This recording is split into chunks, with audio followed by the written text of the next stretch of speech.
The universe doesn't owe us anything. And just because something bad might have happened doesn't mean that you're owed something good. Thinking like this can lead us into a trap. It can lead us into a spiral of having a lot of negative events playing out in our life. And for a lot of us, this came from early periods of our life, where maybe we learned that we had to do things that we didn't want to do. We had to suffer in order to get the things that we wanted, to have the experiences that we wanted to have. And for a lot of us now, what it ends up doing is keeping us in a vibration that just pushes away positive experiences, good things happening. So in a lot of ways, people think of karma as like a balancing scale, as like a debt system, all right? And the universe is not working as like a debt collector, okay? It's not like you did something bad or you did all these bad things and now these bad things are gonna happen to you because you did these bad things. It's more so, what karma really means is doing. Karma is a doing, it is an action. So what it really means is that when you do something with a certain energy, then that you're going to bring that energy back to you. But it's not as like black and white as you did a bunch of bad things, so now you have a bunch of debt. Or you did a bunch of good things, so now it's like you have, negative debt, right?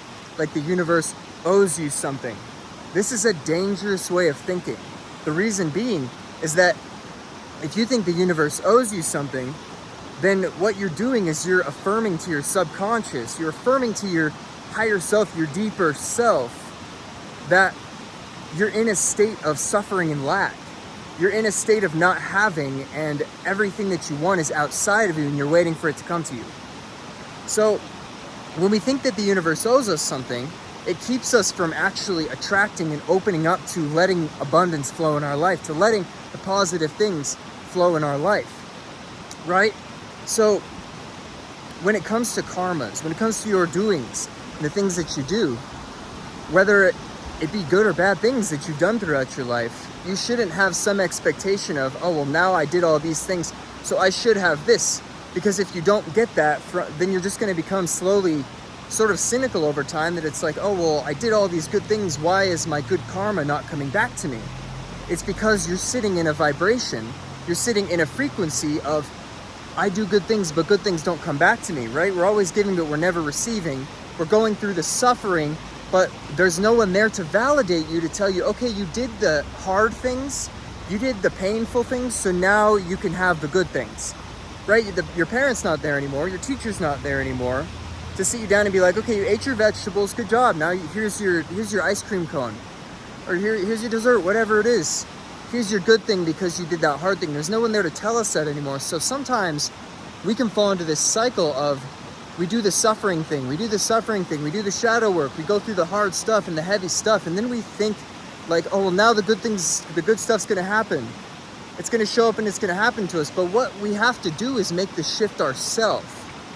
Because if we don't make that internal change of saying, I am worthy of having those good things, I'm worthy of the positive things happening to me, I'm worthy of the abundance coming my way, you open yourself up to it. If you can't get to that frequency yourself, you're never going to get it. That is the whole purpose here. That is the whole point here. So the universe is not a debt system. Once again, it is not keeping track of your good deeds and your bad deeds. Sure, some things come around. Sure, some events trickle other events and they turn into things that happen and they come back to you in certain ways because of the way that they happen. However, on a grand scale, what's coming to you is a result of how you feel about what's coming to you. And if you're looking at your past, like, I did all these good things, I helped all these people, I did all this stuff, but nothing's happening for me. Why is nothing happening for me? It's because you're sitting there wondering, nothing's happening for me. Why is nothing happening for me? Do you understand? We keep ourselves in this cycle because we never give ourselves the permission to say, okay, I'm done suffering. I want to live a joyful life. I'm going to live a joyful life. I am living a joyful life. We have to give ourselves the permission and tell ourselves, affirm to ourselves that we're worthy of having that sort of life, because no one's going to do it for us. We can't rely on everything to come through for us, because maybe you do have all these good things coming your way, but you're sitting in a frequency where you're unable to receive them, because you're sitting in a frequency of looking at everything like it's not there, and like you're owed something and you're lacking something, and maybe you need to go suffer more, you need to go through more hard things or do more shadow work. No, you've done all that stuff. You can do more if you want to. You can go through the hard things. This is not saying life is all of a sudden gonna be sunshine and rainbows all the time. We experience duality here, but what I'm saying is you can choose to open up to the frequency of allowing and receiving and all of the joy that you know you are worthy of having. But that's the trick there. How much joy do you believe you're worthy of having? How much abundance do you believe you're worthy of having? Because the universe is only going to reflect that, regardless of your karma, regardless of your good deeds. There's people that have done half as much as you, maybe even not even a fraction of what you've done in terms of good things for other people. Even if it's just like you helped out your neighbor with bringing in their groceries, or you talked to your friend who needed someone. You've done so much for the people around you. You've done so much good. It's time for you to receive, and it's time for you to believe that you're worthy of receiving, worthy of having good things happen in your life. Because like I said, there's people that have done a fraction of that and they're having a great life because they believe they're worthy. It's as simple as that. This is not a justice system. This is not a debt system. This is who thinks they're what. And we're going to show that. The universe is just going to show you that. It's going to show you what you think you are and what you believe you are and what you believe you're worthy of. All right? So with that, take it into your own hands. Know that you can shift your frequency right now and live an entirely different life. And it's up to you. It's a matter of choice. So with that, my friends, I hope that helps. I hope that makes sense. Thanks so much for watching. Much love. Have a beautiful day. And I'll see you very soon. Take care.